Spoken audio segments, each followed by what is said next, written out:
bonjour.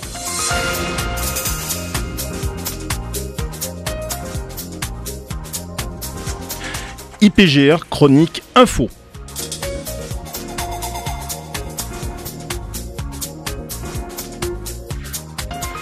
Bonjour à toutes, bonjour à tous, Richard Faniki en micro. IPGR Chronique Info, c'est le magazine de l'Institut de prévention et de gestion des risques urbains, une émission consacrée aujourd'hui aux collectivités territoriales et à la gestion des risques. Nos invités, Philippe Berger, président de l'IPGR, l'Institut de prévention et de gestion des risques. Philippe Berger, bonjour. Bonjour. Et André Montagnier, risque manager à la ville de Tarascon. André Montagnier, bonjour. Bonjour.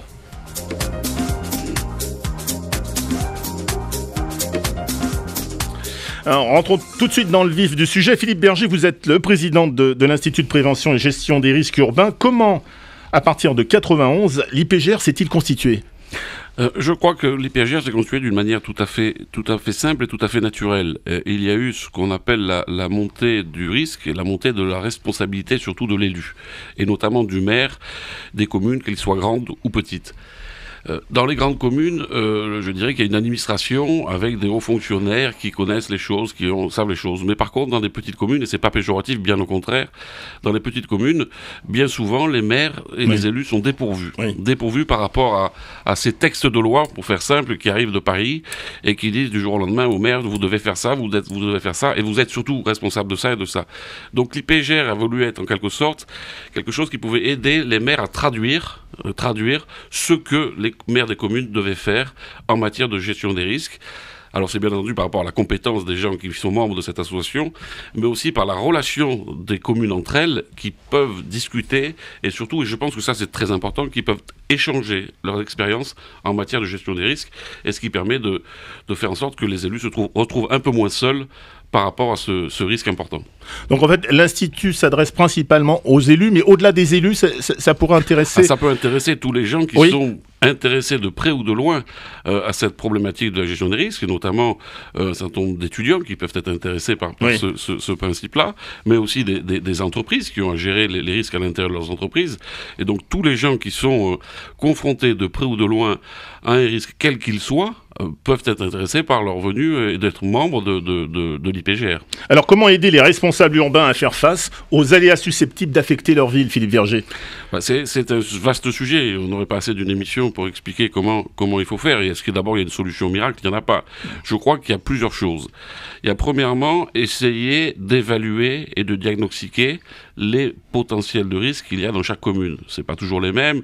Vous avez des communes, notamment quand il y a des communes des Alpes de Haute-Provence ou les communes de Savoie ont des problèmes d'avalanche que nous n'avons pas dans nos secteurs à nous. Par contre, ici, dans le sud de la France, on a la problématique des feux de forêt. Donc tout ça doit bien entendu être pris en compte. Donc déjà, un diagnostic, essayer de réparer ou d'améliorer ces risques-là dans chaque commune. Et puis une partie qui est extrêmement importante, et ça c'est le rôle de l'IPGR, et je le revendique très souvent, c'est la formation et l'information au public. On ne peut pas régler un problème de sécurité dans une commune ou sur un territoire quel qu'il soit. On aura beau mettre tous les moyens nécessaires. Si la commune, si les habitants de la commune, si les habitants du territoire ne savent pas quoi faire en cas de risque... Ne sont pas informés, c'est capital. Tout ça ne servira à rien. Absolument. Voilà. Quelles sont les actions, les produits et les services que propose l'IPGR ? D'abord, des services de renseignement auprès des communes directement, c'est-à-dire des questions très simples, posées par un maire, posées par une administration municipale et l'IPGR, en disant voilà, comment vous envisagez cette telle chose ? Participer à l'ensemble des documents obligatoires que les communes doivent maintenant produire par rapport à leur territoire. Et donc, c'est une aide à la rédaction de l'ensemble de ces documents. Et ça, c'est très, très important parce que ça permet justement de bien faire le diagnostic de ce territoire. Et encore une fois, donner peut-être aussi, enfin surtout, des informations et des conseils pour qu'on puisse informer correctement la population. pendant très longtemps, et c'est un peu normal, les élus ont réchigné à parler de gestion des risques à leur population. On préfère parler des belles choses et des bonnes choses pour la commune. Mais parler de ces problèmes-là, il faut le faire, c'est quelque chose de responsable. Et un élu responsable se doit de parler de risques à ses habitants. Alors, inondations, tempêtes, Xynthia, régulièrement l'actualité montre bien que la France n'est pas épargnée par les risques. La France souffre-t-elle aujourd'hui d'un déficit de prévention face aux risques majeurs? Et quel regard portez-vous sur cette multiplication des événements naturels graves, Philippe Berger? C'est très compliqué. Je ne me permettrai pas de parler de réchauffement climatique ou de tout ça, parce que je n'ai pas les compétences techniques pour ça. Nous, ce qu'on doit faire, c'est essayer de répondre à une situation. Bon. Est-ce que la France est plus touchée que les autres pays? Non, bien on le voit d'ailleurs dans tout ce qu'on peut voir malheureusement à la télévision. La France n'est pas plus touchée ni moins que les autres.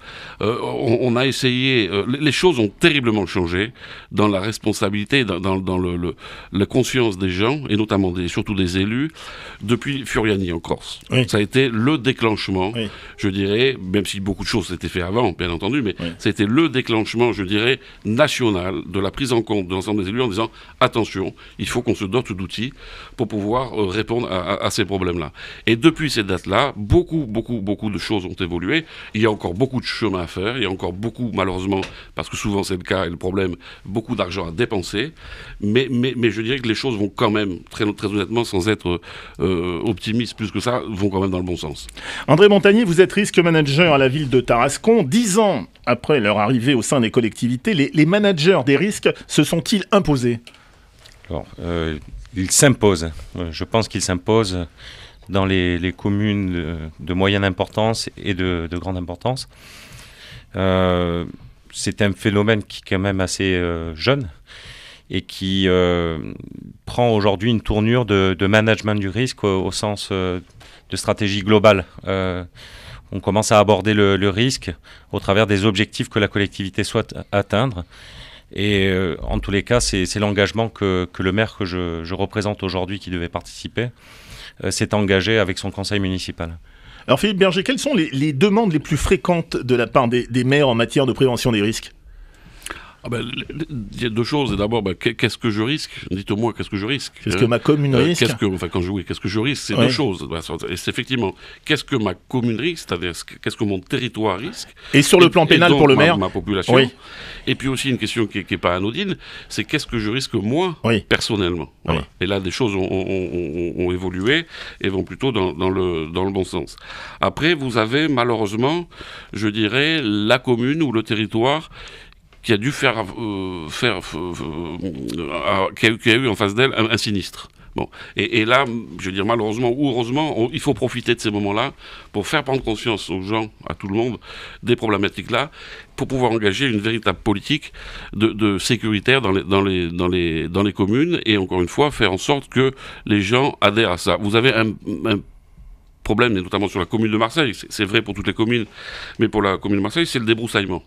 Le débroussaillement, c'est quelque chose de collectif. Ça va de la personne de manière individuelle qui doit débroussailler à la collectivité territoriale, qui doit débroussailler ses terrains, ses bâtiments, qu'on va dire. Et ça, c'est une affaire de tous.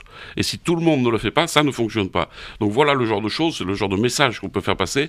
Voilà le genre de discussion qu'on peut avoir avec les élus et surtout avec les populations concernées pour que tout le monde aille dans le même sens. Où en sommes-nous dans la mise en place des plans de prévention des risques, les fameux PPR? Les choses évoluent.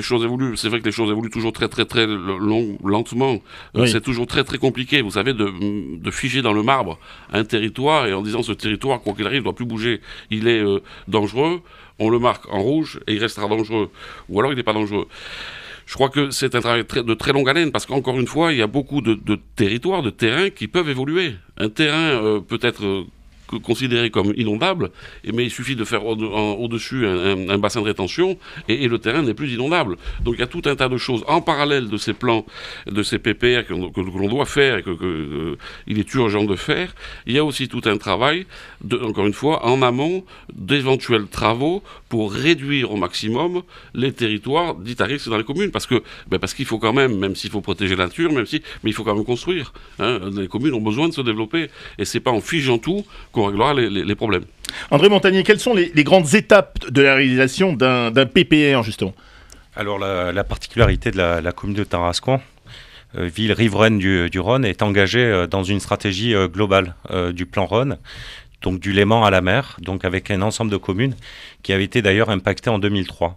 Et les processus d'élaboration de ces PPRI, les plans de prévention des risques inondations, ont vu une accélération depuis 2006 avec l'élaboration d'une doctrine commune, le plan Rhône, qui permet aux services de l'État d'arbitrer et de donner les grands principes d'appui pour l'élaboration de ces plans de prévention des risques.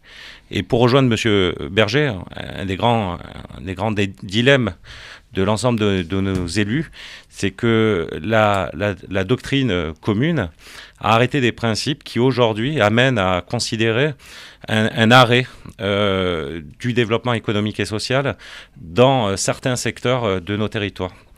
Parallèlement, on travaille énormément dans le cadre des travaux d'aménagement du plan Rhône, notamment chez nous sur le pré-schéma Rhône-Aval, avec une diminution de l'effet de l'aléa en cas de risque inondation.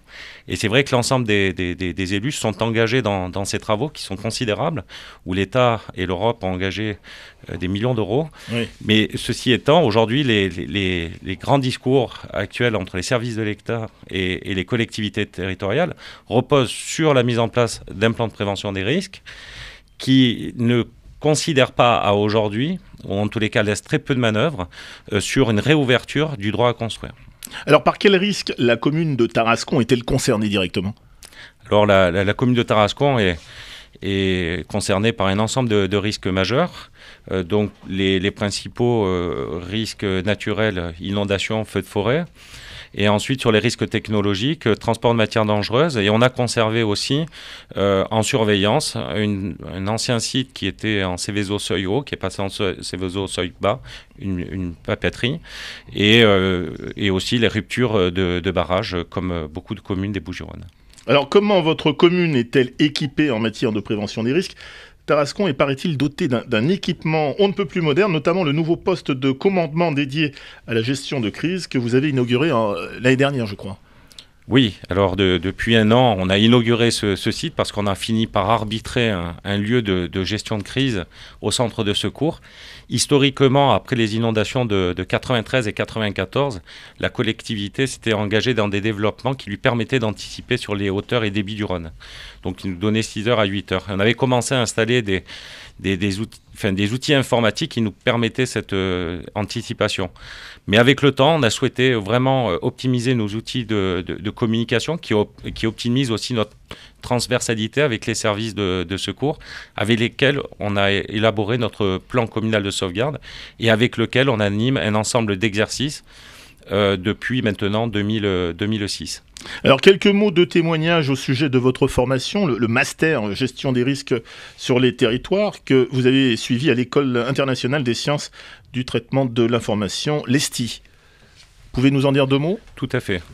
Alors, cette formation a permis pour moi d'élargir un peu mon spectre sur l'ensemble des risques que je ne traitais pas forcément au quotidien, et aussi d'acquérir un ensemble d'outils méthodologiques pour optimiser les systèmes que nous avions commencé à mettre en œuvre au sein de la collectivité. Il faut dire que depuis 1997, lorsque nous avons, au travers du service environnement, développé un ensemble d'outils d'information préventive et de gestion des risques, avec le temps, il nous paraissait souhaitable de conforter et de rentrer peut-être dans des processus plus éprouvés. Alors Philippe Berger, ce master gestion des risques sur les territoires correspond-il à une attente et pourquoi un partenariat avec l'IPGR ? Parce que là, encore une fois, ce sont effectivement des formations qui sont importantes, mais qui doivent être à la fois très théoriques, mais il y a besoin aussi beaucoup de pratique. Et je dirais que les maires ont besoin, et Dieu sait que la plupart du temps, ils sont entourés de fonctionnaires de grande qualité, mais ils ont besoin de gens d'expérience et des gens qui ont pu apprendre et à faire l'ensemble des synthèses nécessaires pour gérer sur les communes ces notions de risque. Vous parliez tout à l'heure de PC, de sécurité. Savoir que c'est pas toujours facile. Vous savez, quand on vote un budget municipal, quelle que soit d'ailleurs la taille de la commune, c'est pas toujours facile de faire comprendre à ses collègues qu'on va voter tant de millions d'euros pour faire un PC. On espère surtout qu'il fonctionne jamais. parce que c'est quand même le but de choses, donc c'est pas facile en matière. Donc si on a des élus qui sont très, très en pointe là-dessus, et surtout une équipe administrative, de l'administration, qui arrive à organiser, à montrer, à démontrer que les choses vont dans le bon sens, ça fait partie des choses qui sont importantes. Il faut aussi, à l'intérieur des municipalités, un peu se battre pour parler de gestion des risques, et de ne pas dire ça c'est pas important. Donc on a voulu à l'IPGR participer à ça pour bien montrer que c'était une importance capitale que les communes se dotent de gens avec des formations qui allaient dans ce sens-là. André Montagnier, l'accumulation d'événements ces dernières années a-t-elle renforcé la prise de conscience au niveau des collectivités selon vous, et est-ce un phénomène que vous avez remarqué dans votre entourage à Tarascon? Alors comme le disait M. Berger, pour toutes les collectivités qui ont été soumises à un risque ou à un danger, on su forger une culture du risque et commencer à mettre en œuvre un ensemble de protocoles pour y faire face. Sur Tarascon, on ne peut pas dire qu'on ait une accélération des événements. Je pense qu'il ne faut pas rentrer dans ces considérations. Ceci étant, ce qui s'est passé depuis ces dernières années, nous avons voulu être mieux organisés pour faire face. Avoir des élus responsables, des cadres et des agents territoriaux prêts à intervenir dans les meilleurs délais et de mettre en œuvre les meilleures stratégies lorsque la responsabilité du maire joue sur la direction des opérations de secours. Et je pense que beaucoup de collectivités, au sortir du décret 2005 sur les plans communaux de sauvegarde, n'avaient peut-être pas complètement appréhendé dans la refonte de la loi de modernisation de la sécurité civile, que d'intégrer de la planification opérationnelle dans une organisation municipale, ça ne pouvait pas s'appréhender juste en élaborant un document purement littéral, mais qu'il fallait faire vivre ce document au sein de son organisation. Donc le système de management des risques, il doit rentrer au sein de l'organisation et il vit au travers des différents exercices auxquels nous pouvons participer. On a participé sur l'exercice Eridan de portée nationale, mais aussi au travers de crises mineures, épisodes neigeux, où on va essayer de sortir le plus rapidement possible de ces situations un peu critiques. Voilà, je vois Frédéric Benégas là, qui s'agite en cabine. On n'a toujours pas... Est-ce qu'on a Patrick Dessart de Tours ? Non. Et Caroline Posmentier-Sportiche de la mairie de Marseille, toujours pas. Alors, je vais demander, on va parler du salon des maires et des collectivités locales, qui est organisé en partenariat avec l'association des maires de France, l'AMF. Alors, c'est la première manifestation professionnelle du secteur des collectivités locales. Il a lieu, ce salon, tous les ans, en novembre, à Paris, à la porte de Versailles. Cet événement est un rendez-vous annuel, national, important pour l'IPGR, Philippe Berger, car il réunit tous les grands acteurs de la commande publique avec l'ensemble de leurs partenaires institutionnels. Oui, c'est un peu ce que je disais tout à l'heure, hein. C'est justement un lieu de rassemblement, un lieu de discussion et un lieu où un certain nombre de gens qui n'ont pas l'habitude ou le temps de se voir peuvent se rencontrer pour évoquer des problèmes qu'ils ont en commun. Voilà. Et donc c'est un moment où je dirais l'IPGR va prêcher la bonne parole en disant nous on est là, nous on peut vous aider, et j'allais dire en quelque sorte on les a sous la main pour aller discuter et voir ces maires de communes ou ces élus en charge de la sécurité. Mais je voudrais rebondir sur ce qui vient d'être dit, oui, parce que c'est absolument capital, oui, notamment en matière de plan communal de sauvegarde. Ce qui est important, c'est que dans les communes ne sont pas concernés que les spécialistes de la sécurité.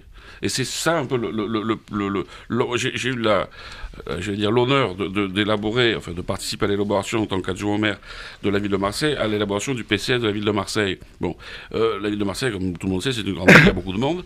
Et effectivement, si on avait fait un document dans notre petit coin à nous, on n'aurait pas eu la possibilité, ça sert à rien. Parce qu'il faut que l'ensemble des services municipaux... Je vais donner un exemple tout simple, oui, pour bien comprendre. C'est qu'on a eu à Marseille une catastrophe grave, une grosse explosion de gaz il y a quelques années, et il a fallu qu'on ait dans l'heure qui vienne une grue monstrueuse pour pouvoir soulever les plaques de béton. Bon, et bien on s'est aperçu d'une chose, c'est qu'on n'avait pas le droit juridiquement de prendre la grue parce que ça dépassait en matière de commission des marchés et qu'on a été obligé d'avoir une dérogation.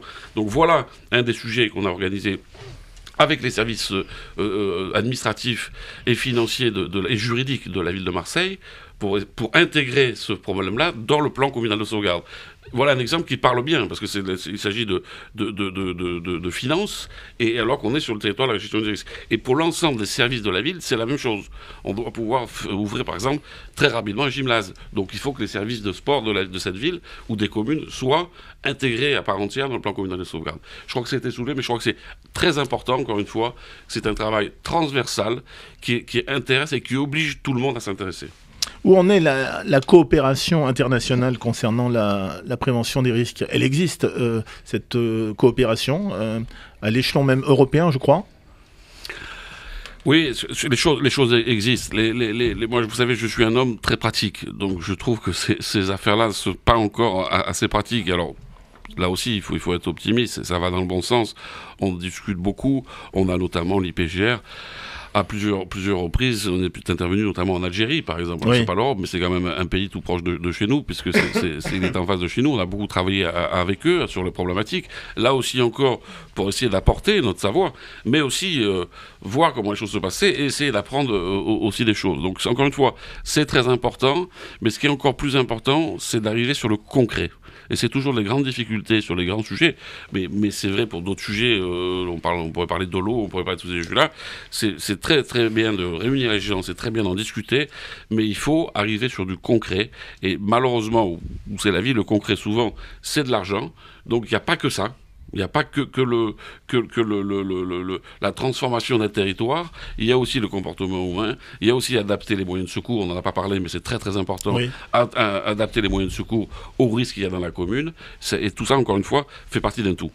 Alors, les collectivités vous semblent-elles aujourd'hui plus impliquées en matière de gestion des risques? Est-ce qu'il y a eu une prise de conscience chez les élus et dans la population? Et la culture du risque s'est-elle véritablement installée dans les esprits en 2012?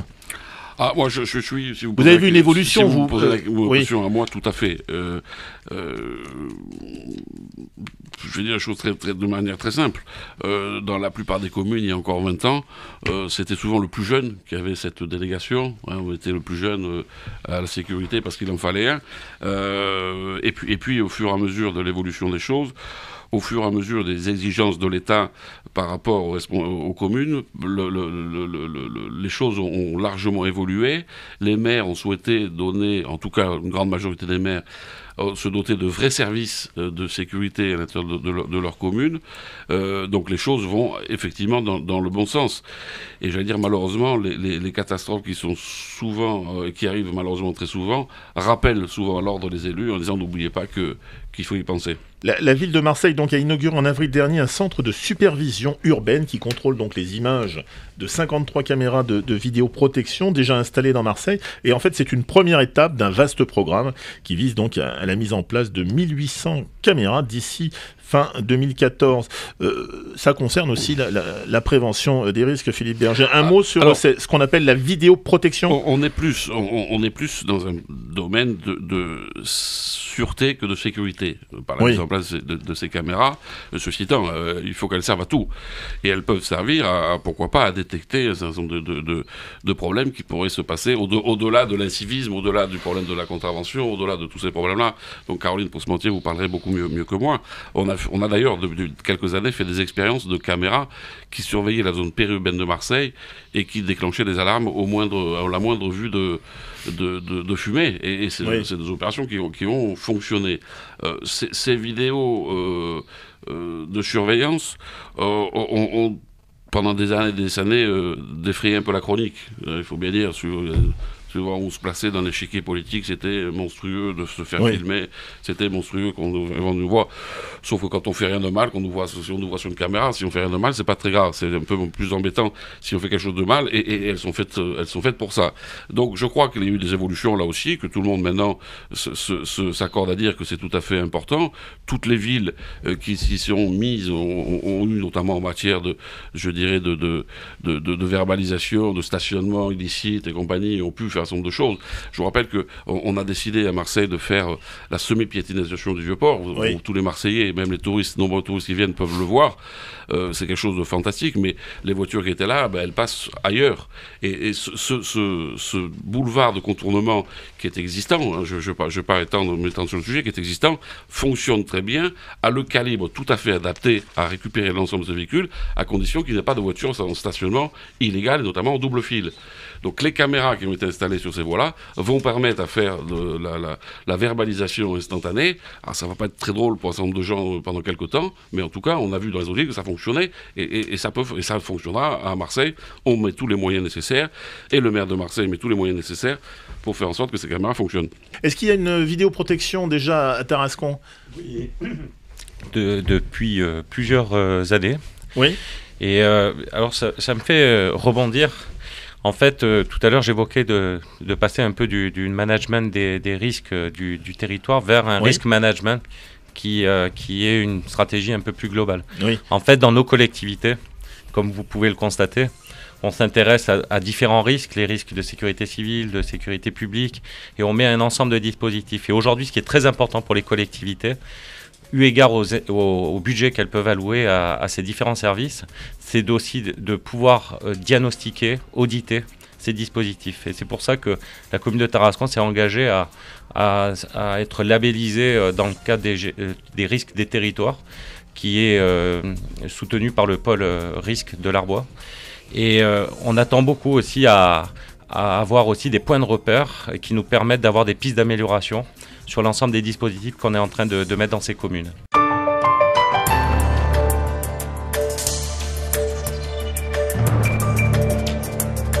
Nous allons entrer maintenant en liaison téléphonique avec Patrick Dessart, directeur de la prévention et de la gestion des risques à la ville de Tours. Monsieur Dessart, bonjour. Bonjour monsieur. Monsieur Dessart, parlez-nous de la révision du plan de prévention des risques d'inondation que vous mettez en place actuellement à la mairie de Tours. Eh bien oui, effectivement depuis l'année dernière avec l'État, nous avons commencé à travailler sur la révision du PPRI du Val-de-Loire 8, donc du Val de Tours, de façon à remettre en lien d'actualité les mesures de prévention qui permettent d'assurer la protection de la population en cas d'inondation majeure. Voilà, alors nous avons entamé des discussions techniques, nous travaillons aussi sur l'évacuation éventuelle de la population, sur la solidité des digues, et nous essayons avec l'État de nous organiser, avec l'État et les autres collectivités de l'agglomération, de nous organiser pour assurer au mieux la sécurité de la population, tout en continuant à poursuivre le développement urbain. Dites-nous comment on peut s'organiser pour répondre aux obligations réglementaires, monsieur Dessart. Eh bien, les obligations réglementaires sont évidemment, vous le savez bien, de plus en plus contraignantes. Tout en suggérant effectivement de jeûner toute une partie du développement urbain à l'arrière de nos digues, nous réfléchissons avec les services de l'État qui sont acteurs et qui sont positifs aussi, à trouver des solutions techniques qui nous permettent de continuer à nous développer. Alors, tant en termes économiques qu'en termes d'habitation. Et nous nous organisons, nous commençons à travailler, nous apprenons à travailler tous ensemble, toutes les collectivités de l'agglomération. Nous avons constitué un groupe de travail qui nous permet d'être plutôt quand même optimistes quant à la continuité de notre développement économique. Parfait, très bien. Merci monsieur Dessart, à très bientôt. À bientôt, au revoir monsieur Canican.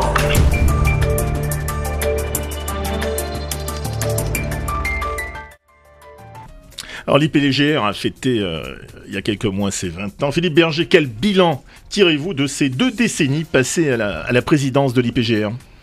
D'abord beaucoup de bonheur pour moi, beaucoup de plaisir, beaucoup d'honneur aussi parce que je suis très heureux, très fier d'être président de l'association et j'ai du mal à parler de l'IPGR sans évoquer bien entendu Claude Collin qui est l'homme sachant de tout ça, qui est l'initiateur de tout ça et qui a été d'abord pour la commune de Marseille un des hauts fonctionnaires qui a, je dirais, mis dans le marbre le fait qu'il fallait qu'on s'occupe de gestion des risques dans une commune, et une commune comme Marseille, c'est pas rien. Et il a fait un travail tout au long de sa carrière à ce sujet. Et puis tout le travail qu'il continue à faire au sein de l'IPGR. Alors bien entendu, je pense à lui aujourd'hui, et je suis heureux d'évoquer son nom. Alors bien sûr, très heureux. Je crois qu'on a un bilan tout à fait positif quand on voit le nombre de gens qui ont travaillé, qui ont écrit, qui ont participé aux réunions de l'IPGR. Ce que je souhaite pour l'avenir, et c'est ce que j'avais dit lors de l'anniversaire, ce que je souhaite maintenant, c'est qu'on arrive à en voir encore plus entre guillemets, d'adhérents, c'est-à-dire de gens qui se sentent concernés et qui ont encore plus de concret pour qu'on puisse encore mieux et plus aider les maires des communes à régler ce type de problème. C'est la fin de IPGR Chronique Info. Merci à vous, Philippe Berger, et à vous, Monsieur Montagnier, d'avoir participé à cette émission. Merci à vous tous et à vous toutes de votre attention. Vous pourrez retrouver cette émission sur le site ipgr.fr ainsi que sur les chaînes de nos partenaires Risque TV, Aléa TV et sur la web TV du magazine Le Moniteur. En attendant de vous retrouver pour un prochain numéro de IPGR Chronique Info, je vous souhaite de passer une excellente semaine et je vous dis à très vite sur Dialogue.